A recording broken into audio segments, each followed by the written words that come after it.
profits, he declared on social media last evening. He then threatened to substantially raise tariffs on Indian goods.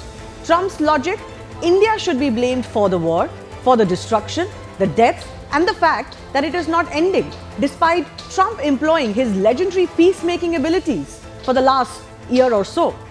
India, unfazed, responded through its Ministry of External Affairs, simply stating our bilateral relationships stand on their own merit and should not be seen from the prism of a third country.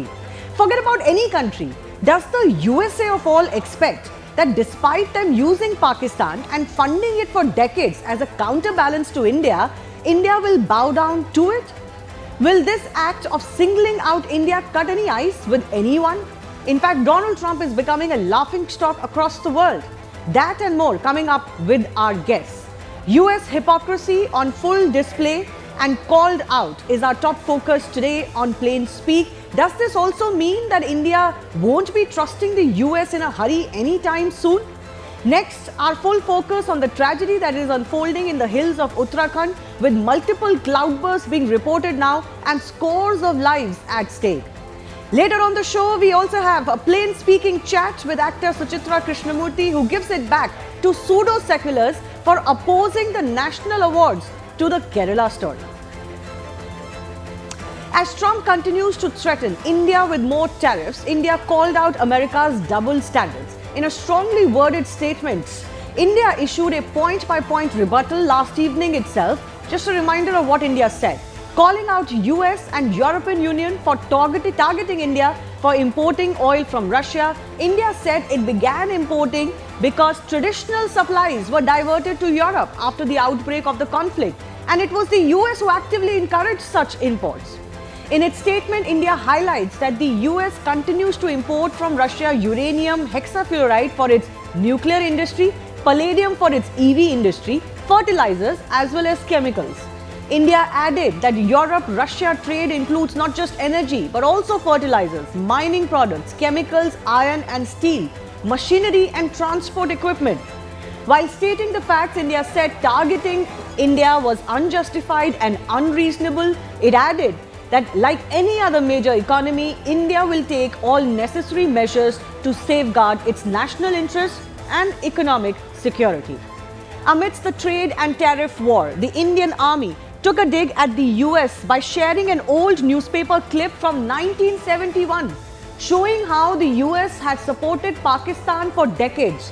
This is the newspaper clip shared by the Eastern Command of the Indian Army, dating back to 5th August 1971, talking about how the US has been supplying arms to Pakistan for decades in the build-up to the 1971 war. Remember, this is the country now teaching India morals when it comes to conflict. This headline in the newspaper from 5th August 1971 reads, US arms worth $2 billion shipped to Pakistan since 1954. Need we say anything more?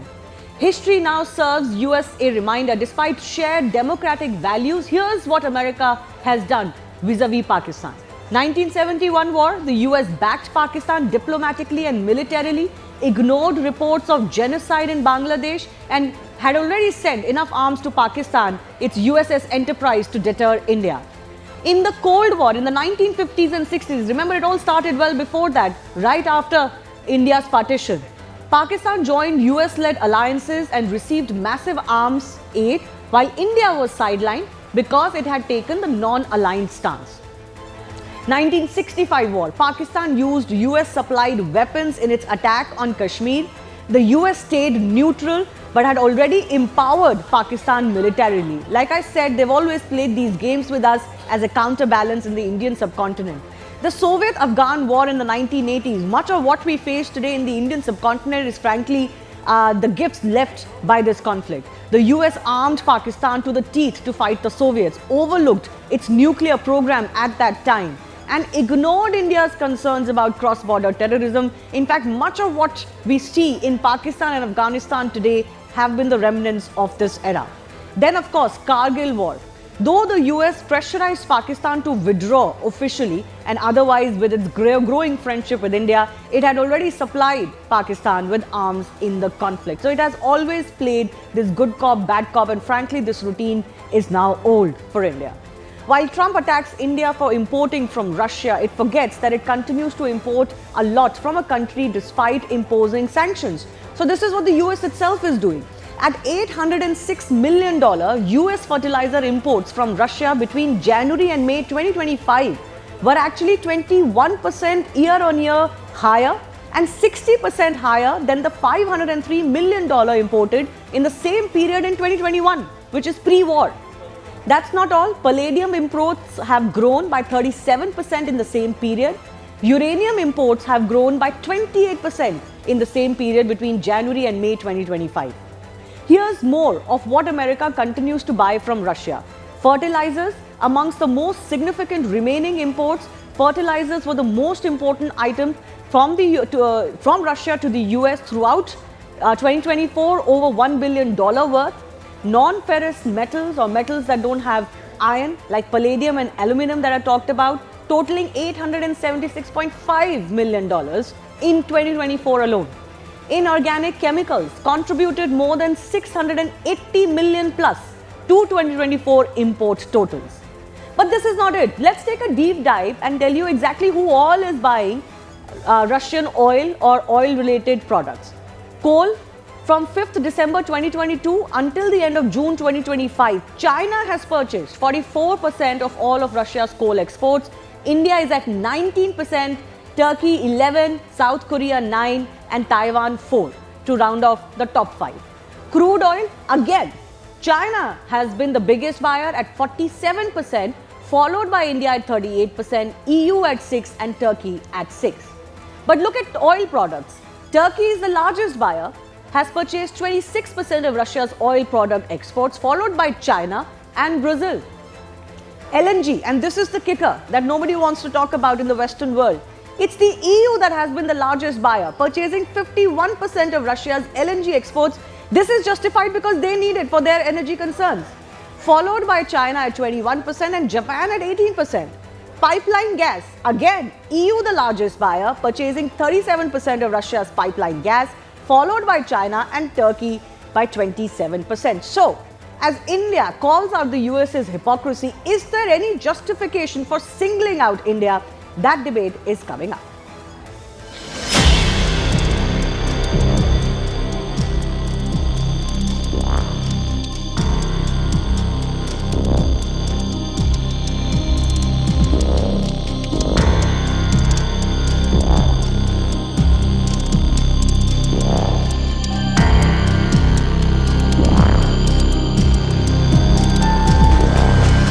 Actually, they bought Russian oil because we wanted somebody to buy Russian oil at a price cap. That was not a violation or anything.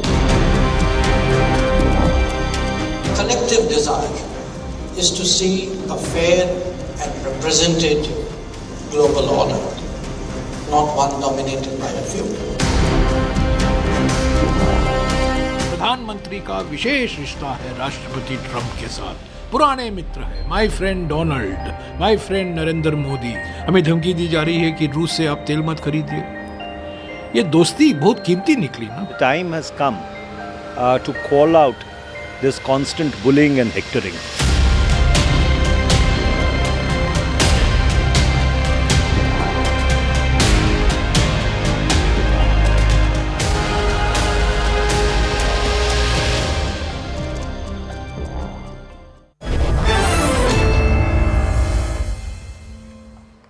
Let's go across to our guests joining us, our experts. Rajiv Dogra is former diplomat. Lieutenant General Sanjay Kulkarni, former DG Infantry of the Indian Army, is also with us.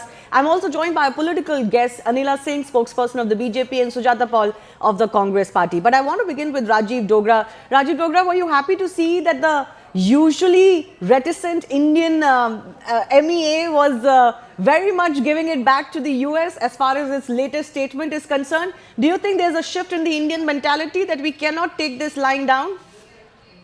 Well, not usually reticent, usually correct No, always correct. Not just usually, but generally a country that doesn't like to do diplomatically what, let's say, America is doing, what Canada could do with US, what Brazil could do, what China can do. We don't take this tone. Well, you're absolutely right, as always. Uh, MEA, by and large, does not like to wrestle in the mud. Yeah. That means it does not want to get dirty with dirty words, which is Trump's specialty. But when pushed to the extreme, and when there's a demand from the country itself, then MEA come out with factual statement, which it has done now, and which you've amplified so well, that why single out India when there are other countries, including America itself, which are dealing with Russia in enormous numbers, enormous quantities, EU, Turkey. Why is Trump not naming them, and why is Trump not imposing sanctions on America? But why do you But think that is the case? Why do you think he's singling out India?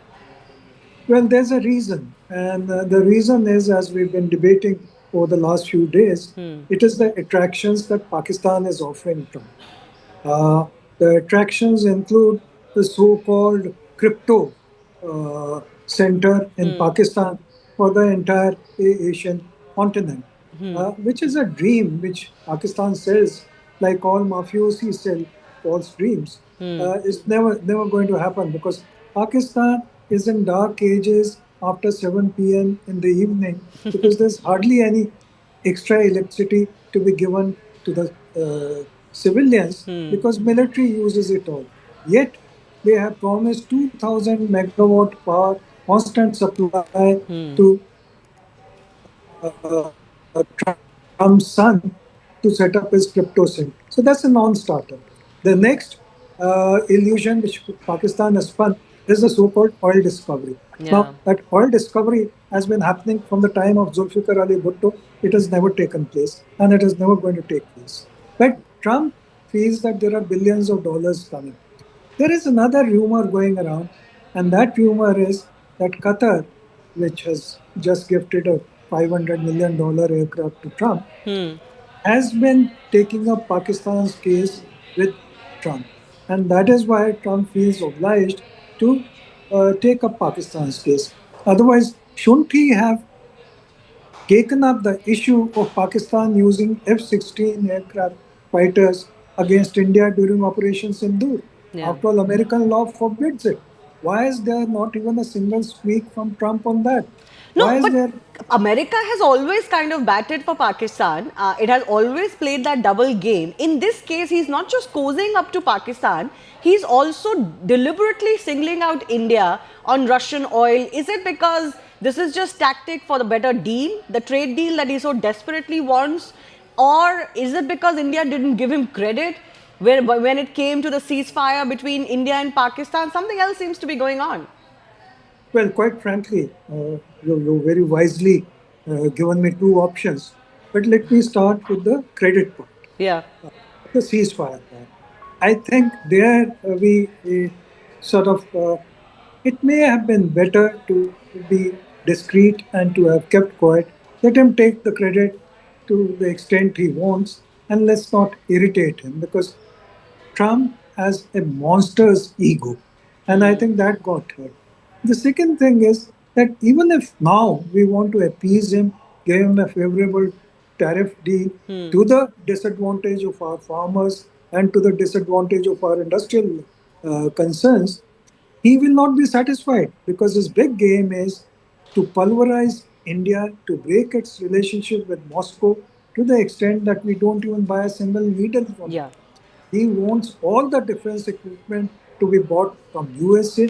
Defense equipment which is not serviceable, which has been rejected by countries, and the F-35 aircraft are falling like 9 pins from the skies. And this is So- something that is unlikely to happen, really. Frankly, India has never done this, and it's unlikely India is going to budge under that pressure. But Lieutenant General Sanjay Kulkarni, what the MEA did was what the MEA did. But what the Eastern Command of the Indian Army did is also, I think, the icing on the cake. Because they reminded America that we've not forgotten as a people and as a country of what US has been up to. I mean, of all the countries in the world, we're never going to trust US, especially when they try to cozy up to Pakistan. Shivani, like the ambassador said, there are no permanent friends, there are no permanent enemies, there's just permanent national interest.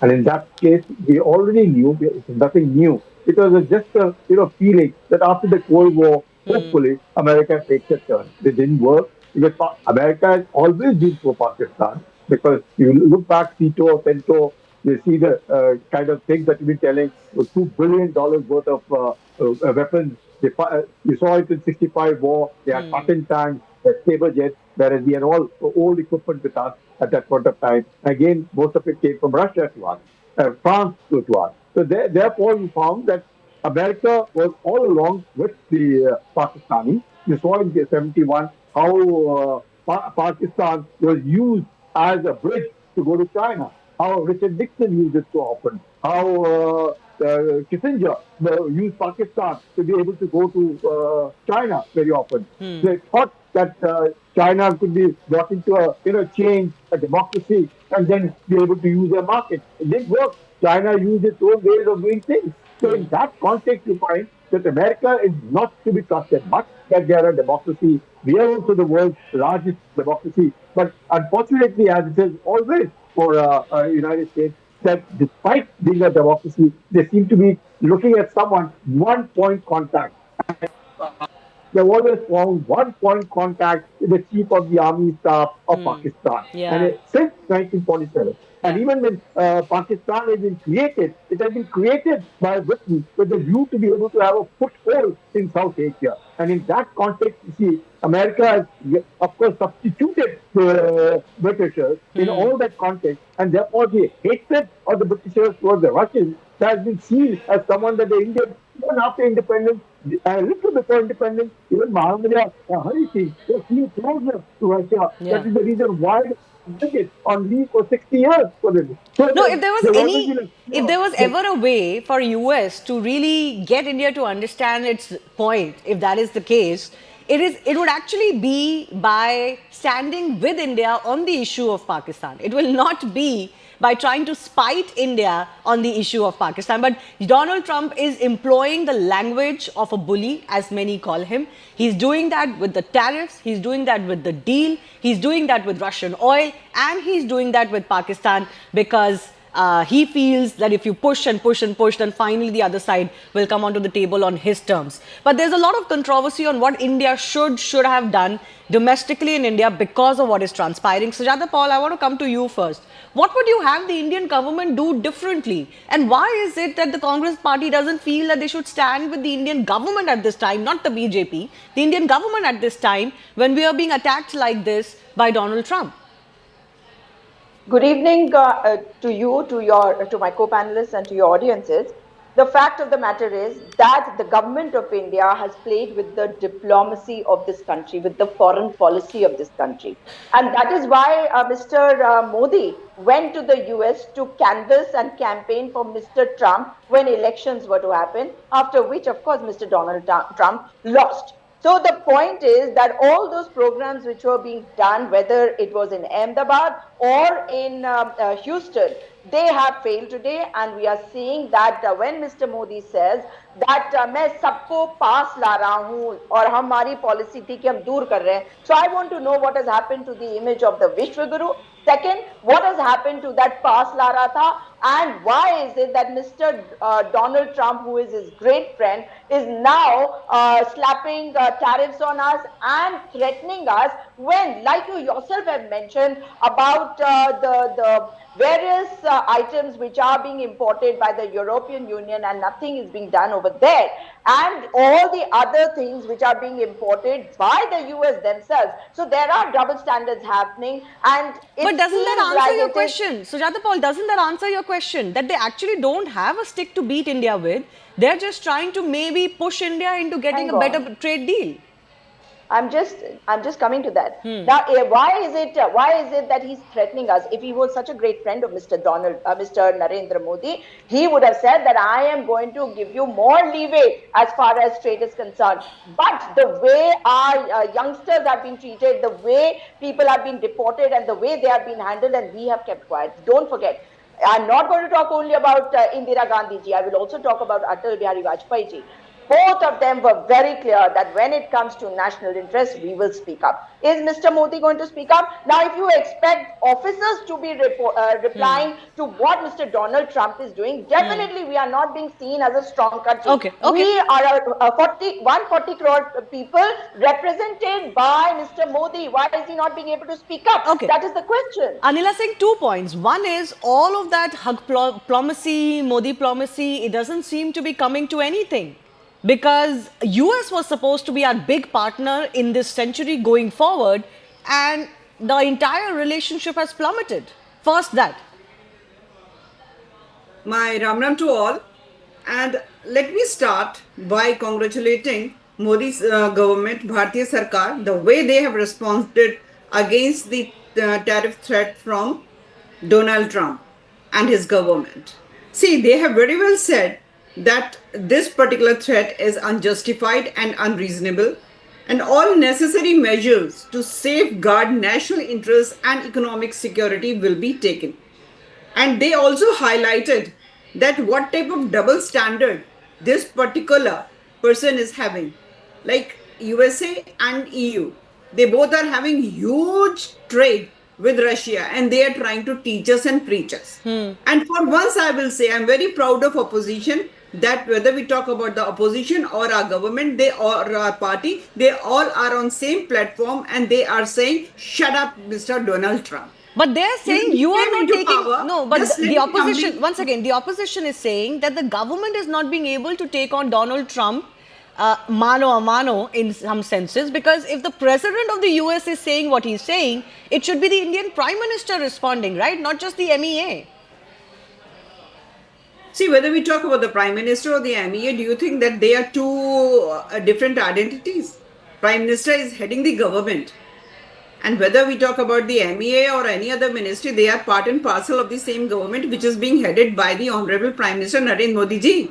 And the type of answer which has been given, the befitting answer which has been given to the USA, I'm very, very proud of it.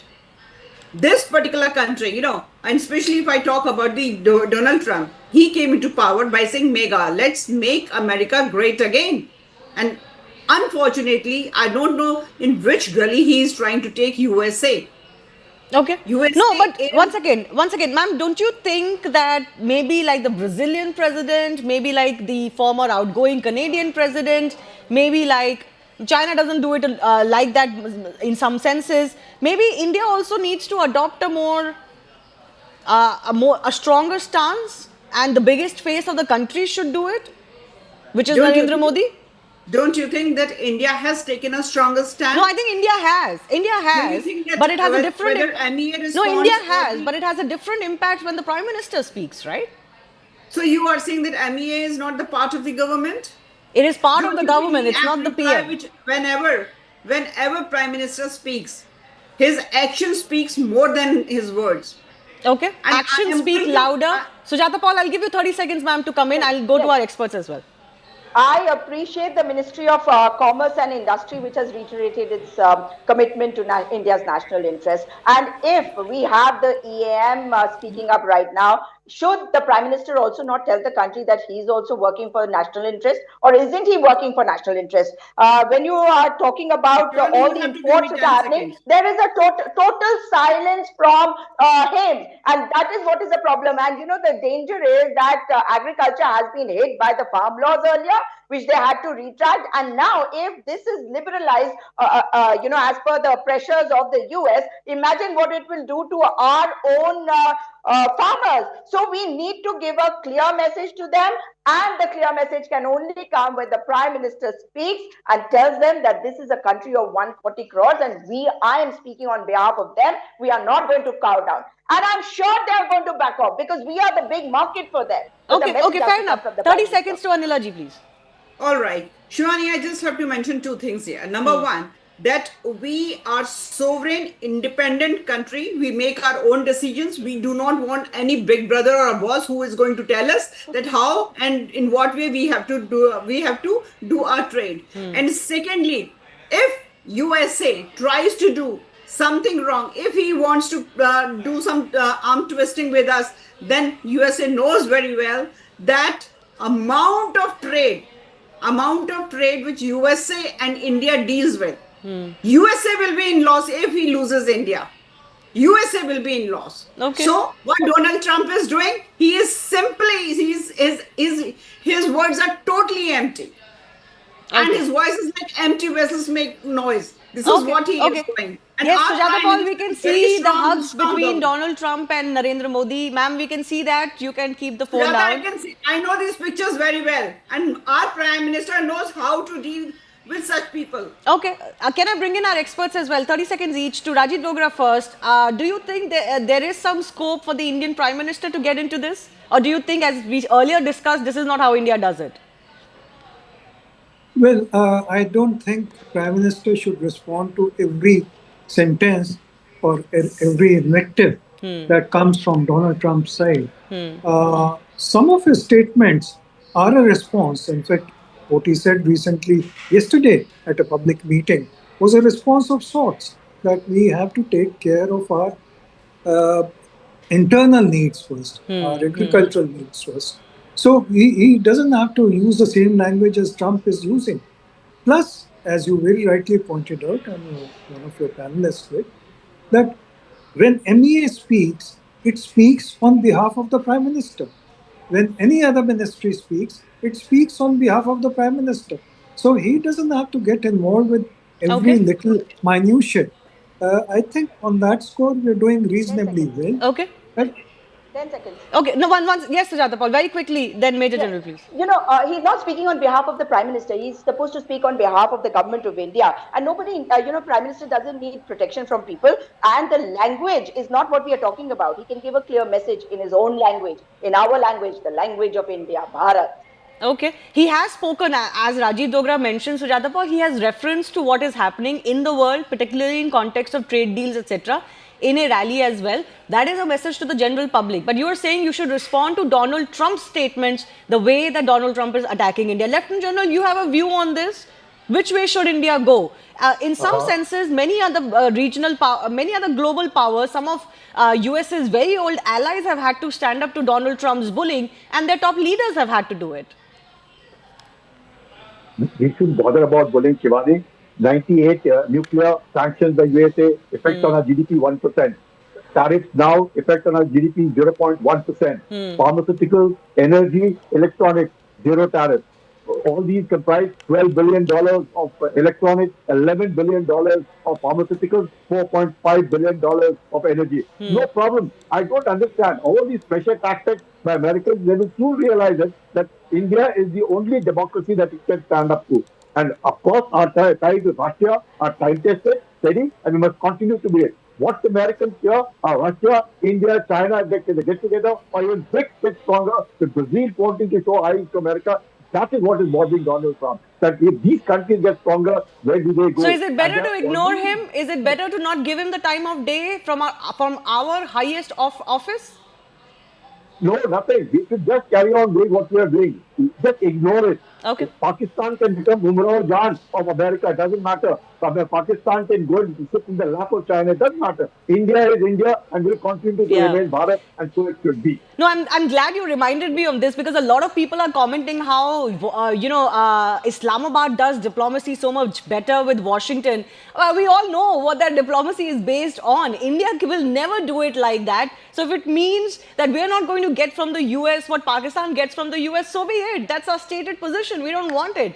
So thanks to all of those people who are saying, oh, you don't know how to read the rooms in Washington, D.C. I don't think that is what is happening here. We know exactly what we want and how we're going to get it, and not an inch will be ceded to US. I do thank all of our guests for joining us. Moving on, it's been a catastrophe caught on camera in Uttarakhand, with not one but 3 cloudbursts now that have been reported just this afternoon in Dharali, Harsil and Sukhitop, sweeping villages downstream from the Gangotri in quick succession.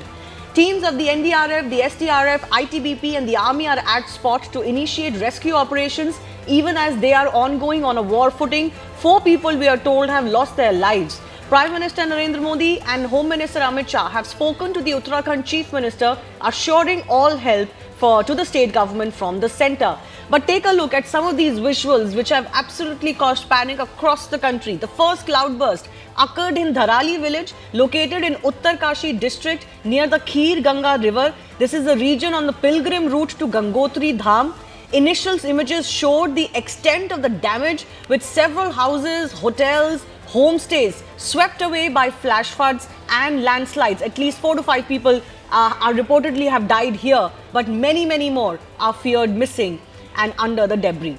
Visuals captured many running for their lives as they could see and hear the massive flash flood approaching. The cloudburst, as I said, occurring in this Kheer Ganga river catchment area, leading to a sudden surge of water and debris, and it is likely that there could be more casualties. A fresh cloudburst then struck Sukhi Top shortly after the devastating event in Dharali village. The cloudburst triggering a flash flood again across several high-altitude villages, sweeping away multiple homes, several houses completely washed away. As you can see in those visuals, the area is experiencing raging waters and debris flows quite similar to the earlier mudslide in Dharali. But take a look at this visual of a man trying to get himself out of the sludge, fighting for his life. ITBP, NDRF teams, as I said, have been deployed for the rescue operations now. Indian Army's Ibex Brigade has also been mobilized, its troops to assist. But this is what several people might be dealing with at this stage. Some of those visuals captured of just how many people could be caught in the debris and the flash flood. So the mission of rescuing those who may be stuck is ongoing or a war fitting. We also have a very special guest joining us.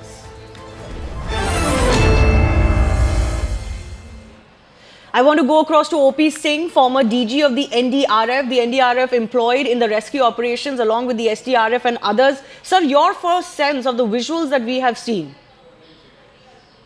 You know, it's a very scary videos. And this is, the devastating effect of nature's fury. And we have been watching it for last couple of years like this. In fact, there has been evolving threat. And I tell you one thing, that earlier, couple of years back, the predictions of the natural disasters used to be on similar lines, on some predictable lines.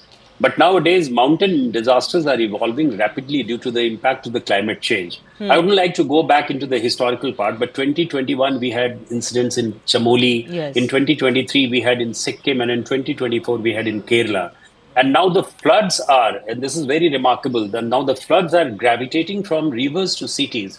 And cities, because cities are being built up in the catchment area of the rivers. Yes. Look at this way. Yes. You know, all these, if you look at the video and very carefully, you would say that all these houses, hotels, restaurants, they are all situated on the bank. In fact, they are situated on the river itself. And that is why when you have the surge of water, gushing water from a top, you have nothing but, they just swallow these houses. In fact, this is very similar to what happened in Wayanad, isn't it? There also an entire village was completely washed away. Right, absolutely, you're right.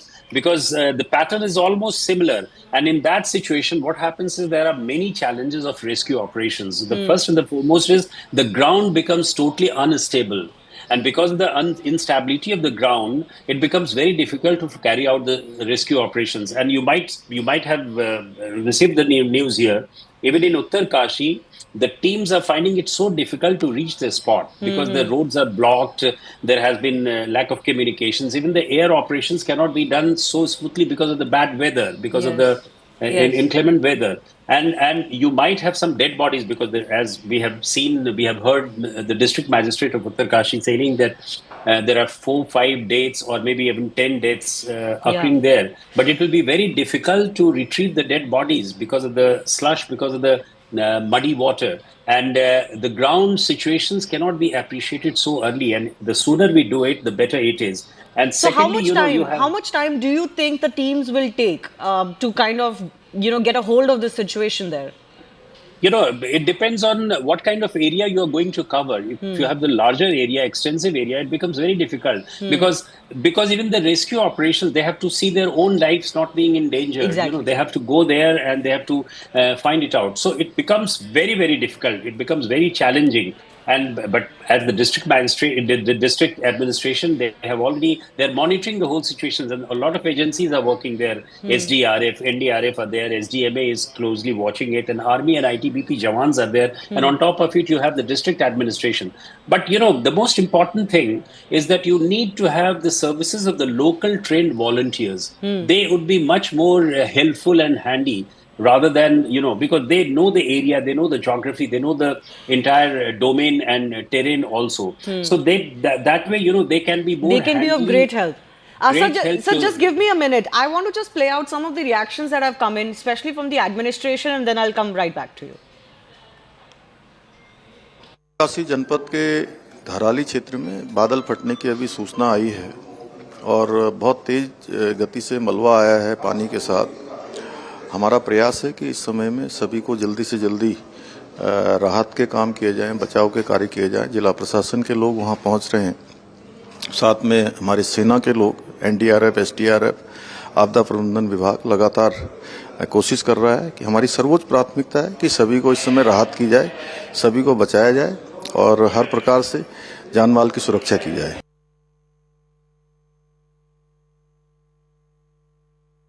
आप देखिए अभी और flood आ गया है, live देखिए कितना बड़ा flood आ रहा है, अभी चल रहा है बहुत ज्यादा। सारे होटल यहाँ से बह गए हैं, यहाँ पर मंदिर बह चुका है, ये फ्लड ये सभी अभी देखिए आप फिर बढ़ गया है, बहुत तेजी से आ रहा है, शायद दिख रहा होगा आपको। और ये सारे गांव में 50 होटल कम से कम दब चुके हैं मैडम। तो मुझे लगता है ऐसा है कि कम से कम 100 लोगों के जो डूबने की संभावना है। और ये निश्चित तौर पर ये आप देखिए इतना ज्यादा फ्लड अभी भी चल रहा है, अभी दोबारा आ गया है बहुत ज्यादा। जी, ये बड़ी त्रासदी है और इस पे जो है पूरा अभी उत्तराखंड सरकार मुझे लगता है कि तुरंत इस पे बहुत ही एक्शन लेगी। हमने अपने लाइफ का पहला इतना डिफिकल्ट डिजास्टर पहली बार देखा है। ये हमारे गांव से 500 मीटर की दूरी पे है, बीच में नदी है गंगा मैया। रिवर क्रॉस करने के बाद ये गाँव, रिवर क्रॉस करने के बाद जहाँ मेन हाईवे रोड है, रोड पूरा उस पे ये गांव बसा हुआ। हम नदी के पार है और काफी हाइट पे हैं, बहुत हाइट पे है, लेकिन बड़ा दुखद घटना घटी है।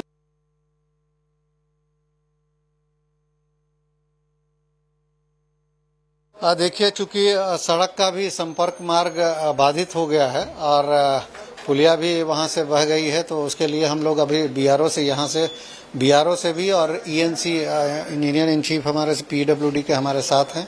हमारा सबसे पहला जो प्रयास है कि किस तरह से कनेक्टिविटी स्थापित की जाए। मौसम भी अभी ऐसी स्थिति नहीं है जिससे कि हम लोग हेली सर्विसेज को वहां के माध्यम से वहां पे राहत और रेस्क्यू कर सके, लेकिन जहां तक एसडीआरएफ और एनडीआरएफ का है उसमें हम यहां से ऑलरेडी एसडीआरएफ की टीम वहां पहुंची हुई है, साथ ही वहां आर्मी का भी इस्टेब्लिशमेंट है। सबसे बड़ी बात है कि हम लोग आकलन जैसा कि प्रथम दृष्टया लग रहा है कि उसमें 40-50 जो बिल्डिंग्स क्षति हुई है। जहां तक जान माल की क्षति की बात है, अभी प्रॉपर आकलन हमारा नहीं आ पाया है, हम आकलन कराने की कोशिश कर रहे हैं। OP Singh, former DG of the NDRF, continues to be with us. Sir, in a way, we all understand the problem here. We can't quite change nature. We can't quite change the fact that this is a hilly area. Cloudbursts are going to form. They are going to happen. Is the only solution the fact that we have to reduce the human population in these areas? The most important thing is unregulated development. These are taking place in such areas, not only in hills, everywhere. And that is the reason why the nature's fury is so impactful, so difficult. And you would see, you're seeing yourself that how the videos are being shown. What happens is that you have the mushrooming of buildings, and as the principal secretary was saying, the buildings are collapsing. They have been flooded, they have been inundated. But how many lives have been lost? It's very difficult, and that is why I said in the beginning that you have the appreciation of the ground situation. That's very, very difficult, and that will take some time. Right now, you have to ensure that you have to protect the lives of the people, and property can be protected only if you have a little bit of away from the fury, but very difficult to do that. But the only thing is the lives have to be protected in whatever way possible. It has to be done through various mechanisms, through various means. And I think all these people, whether you talk of NDRF or you talk of SDRF, they're all very professional people, a premier institution, and they have been trained in that. And I tell you one thing, the NDRF does the community awareness program, which we call FAMEX, familiarization exercises, all over the country. All over the country, the NDRF teams are scattered, fanned, located, and they have been conducting such kind of community awareness programs. And by and large, these people have been told many a times that you please don't build your houses right at the bank of the river. But it just keeps happening. And no, absolutely. If this was to happen when there are no people there, at least we won't be losing lives. And of course, you can see that no amount of property or construction can save you. All of these big buildings are just coming down like a pack of cards in the in the face of this fury of the water. So the only solution is that you leave certain of these catchment areas, these river areas free. There's no other solution. Absolutely, Shivani. That should be the motto. And that is why, it's impacting because of the change in climate position. And as I said it before, that evolving threats are there, and evolving threats leading to the mountain disasters. And mountain disasters are very difficult to tackle. Difficult in the sense that if you have such disasters taking place in plains, it's become very easy. But in mountains, you have a lot of challenges to Yes, because there's a challenge to already to get there. Whatever roads, bridges exist, they get washed away. Then how do you even get there to save anybody? True. I have seen it myself in 2014 when we had the Srinagar urban flood, which happened after 80 years of existence. We found it so difficult to tackle because the communication networks had gone off. Similarly, in Chennai urban flood, the same thing happened. So all these natural disasters keep us prepared. But the fact remains that the people need to be resilient about it. Resilience is very, very important. And it's not a personal choice. It is an imperative these days. Right. So you have to build resilience at what cost? And this is what the government has been doing for the last couple of years. They have been trying to educate the people, educate the community on that rate. And we must learn. We must learn the hard way that how nature's fury is trying to devastate all of us. Absolutely. Well, certainly Uttarakhand is no stranger to such tragedies, and maybe the government with the central government needs to do something to ensure that livelihoods can be saved, but also lives can be saved in the event of such tragedies. Mr. Singh, I do thank you for joining us. Thank you. Moving on, tensions flared after the 71st National Film Awards named the Kerela story as Best Director and Best Cinematography. The Congress, the left and many others on social media slammed the honour, called it a perfect example of how the BJP is promoting hate. Now, apart from the politics, there is also, of course, this whole section that calls this movie propaganda. I caught up with actor Suchitra Krishnamurthy, who came out and supported the movie. Unaffected by the trolls who came after her, she slammed pseudo-seculars and said that every story needs to be told. Here's that special conversation.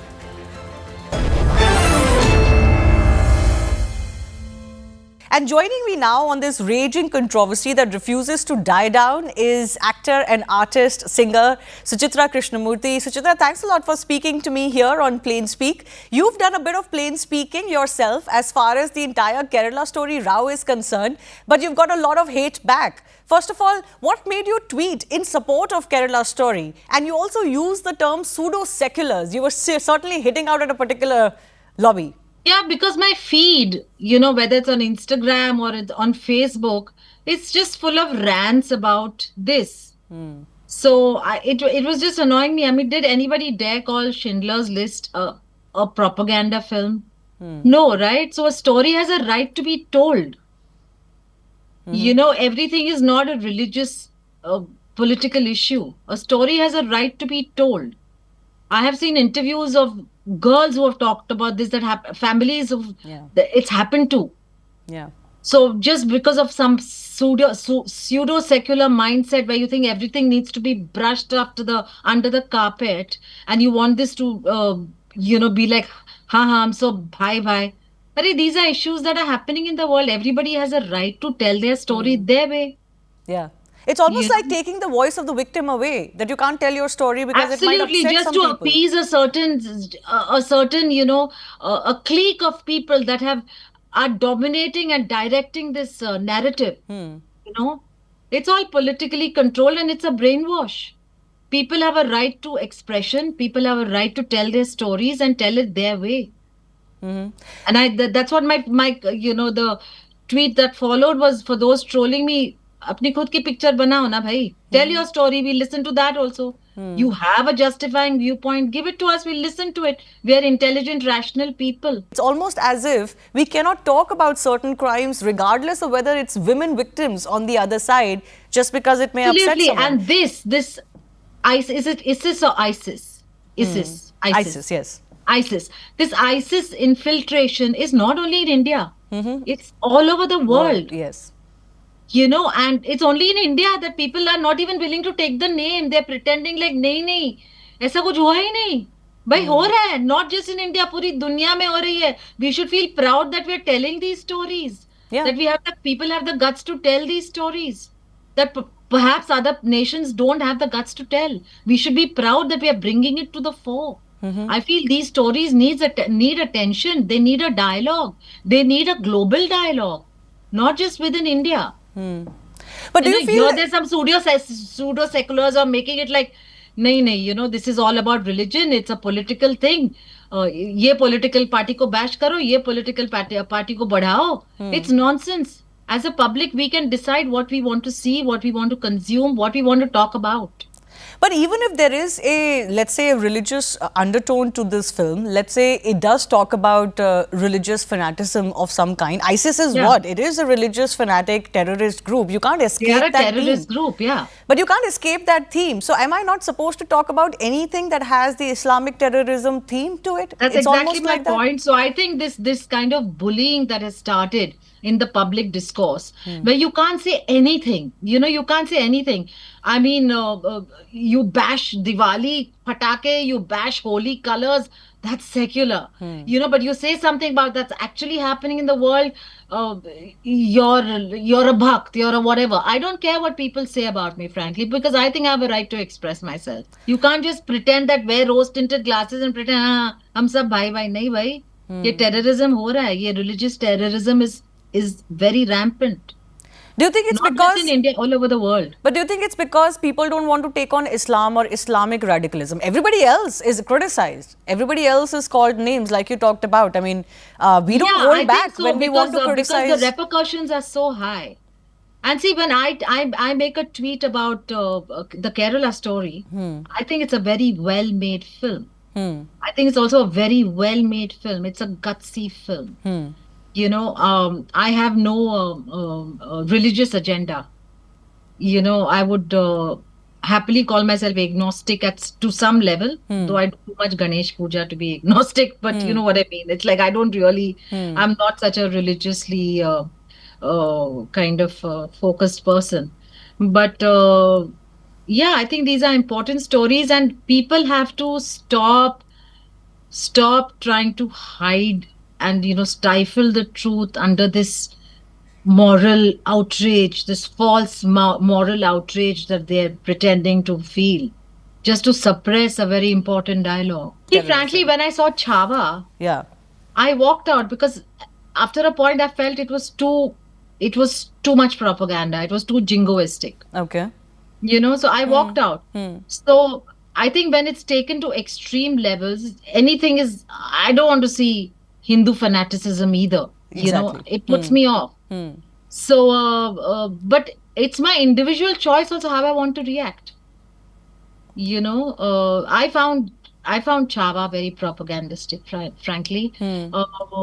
I didn't find the Kerela story propagandistic. I mean, like I said, I started this whole piece with, did anybody dare call Schindler's List a propaganda film? Because they were facts, it happened, right? Exactly. It's actually mind-boggling that even things that have happened in front of us and in our lifetimes, if you make films on it, for example, it happened with the Kashmir Files. And recently, there is the Udaipur Files film, which is on the beheading of that tailor Kanhaiya Lal, who had showed support for Nupur Sharma, and then he was beheaded by 2 terrorists. Even that film is facing opposition as something that is propaganda, something that is full of hatred, something that propels hatred or, spreads hatred in the society. But these are all incidents. What happened in Kashmir, what happened in Kerala, what happened in Udaipur, all happened in front of our eyes. This is like recorded history. And yet somehow you can't make films on them. I know, it's strange. I think for too long, our whole political structure was such that it only fed a certain narrative. History books were altered. Everything was only told from one perspective, and now there's a certain section of people that cannot take this reclaiming of our history or whatever. So I think that's what's also happening. But you're happy to see this? You brought up the history books issue. You're happy to see the reclaiming of the history books as well? I think it has to be done to a reasonable measure. You can't say I'm going to wipe out our Aurangzeb. That's history too. So I mean, it can go to a ridiculous level. It has to be done respectfully. I mean, whatever happened, you cannot deny it. Yeah. But people don't want to do it because you get labels like, oh, you are a bigot, or let's say you said, you're a bhakt and you're a stooge. When you say certain things or expect certain things, are you never worried about that they'll call me names? I've been called a bigot. I've been called a bhakt. I've been called so many names. I mean, who cares? It can't stop me from expressing myself as long as my conscience is clear. Like, I would not like to offend any individual or any community, especially. I have too much respect for all ways of life. I would never want to do that, but at the same time, you cannot live in fear. But that reminds me, in this case, for example, Kerala story, the very section of people who claim that they stand for human rights, who claim that they stand for solidarity with all members of society, who claim that they stand for women, they are the ones trying to brush these stories under the carpet. Of course, because it's always the hypocrites who can't handle the truth. It doesn't suit them. It doesn't suit them, so they would rather try to pass it off as something shameful that the other person is doing, rather than something shameful that they are not willing. Their minds are not willing to accept or acknowledge. I will not be terrorized into silence, and I don't think anybody should be terrorized into silence. Absolutely.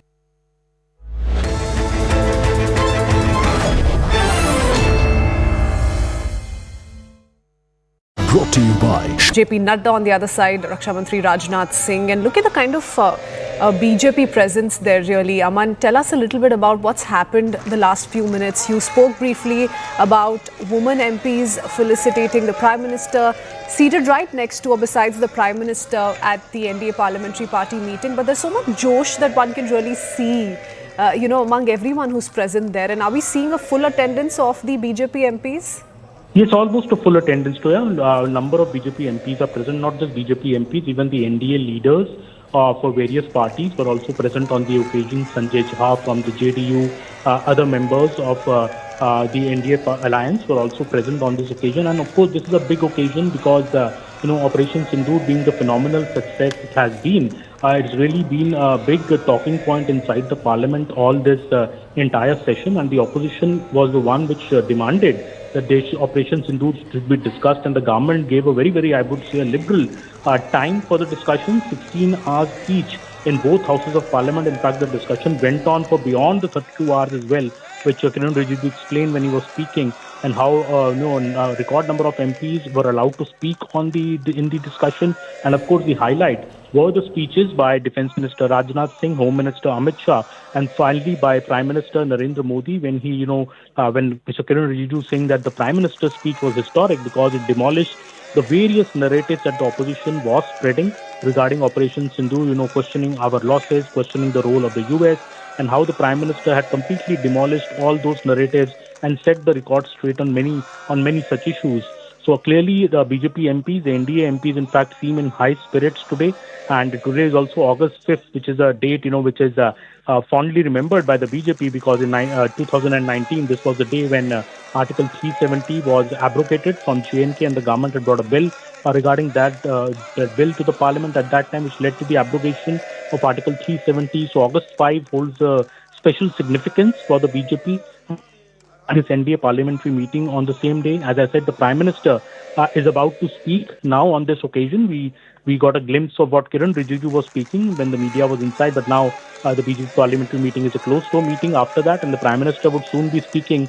It is expected to be a rousing speech to, tell the party members how Operation Sindoor has, silenced our enemies, and while the opposition has tried to play a lot of politics over it, the Prime Minister may tell the MPs that how this is a matter of national security, a matter of the bravery and valor of our armed forces, which many in the opposition maybe did not acknowledge or did not compliment enough. But the government has not only been able to smash the terrorist headquarters of the Jaish, of the LET in Pakistan through Operation Sindoor, but also killed 3 terrorists, neutralize the 3 terrorists who were actually involved in this massacre in Pahalgam on April 22 under Operation Mahadev. The Prime Minister could dwell on all of this. We'll have to wait a bit to know what the Prime Minister told the MPs. We'll know the details once the meeting is over.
Namaste, Jai Hind, and welcome to this edition of The Right Stand. I'm Anand Narasimhan, and we start with some tragic news coming in from Uttarakhand, the region of Uttarkashi, and specifically the Dharali and Harshal regions there along the Gangotri and Bhagirathi rivers, where massive cloudburst struck this village earlier this afternoon, triggering flash floods that actually flattened everything in its wake, showing a very and there is a very disturbing video that actually captured the horror. In fact, we spoke to the eyewitness who had captured this video. The dramatic footage showed people running to safety as the flash floods hurtled down, now washing away everything, including the people on the road.